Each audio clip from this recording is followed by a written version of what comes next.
গরমকালে মেঘলা বিকাল বড়ই প্রতীক্ষার, তাই আর দেরি না করে গুগলের রিভিউ দেখে মাকে নিয়ে হাজির হয়ে গেলাম দি রয়্যাল বেঙ্গল ক্যাফেতে। ক্যাফেতে ঢুকেই দেখি না চারপাশটা ফাঁকা, 4:55 বাজে যে, এখন থোড়েই না কেউ ক্যাফেতে আসবে।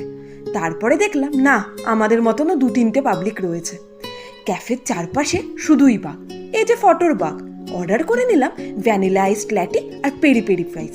এবার মাথায় এলো পাশেই তো রাধা স্টুডিও, তাহলে একটা সিনেমাই দেখি বরং। কপালটা এতটাই ভালো ছিল যে 2টো সিনেমার টিকিট জুটে গেল আমাদের কপালে। এবার আমরা 6:15 রাধা স্টুডিওতে পৌঁছে গেলাম। মাত্র 30 টাকায় এয়ার কন্ডিশন হলে বসে সিনেমা দেখার মজা একদমই আলাদা, অনেকটাই পকেট ফ্রেন্ডলি না। এরপরে চলে এলাম প্রিন্সেপ ঘাটে। বহুদিন পর মায়ের সাথে অনেকটা সময় কাটালাম এখানে।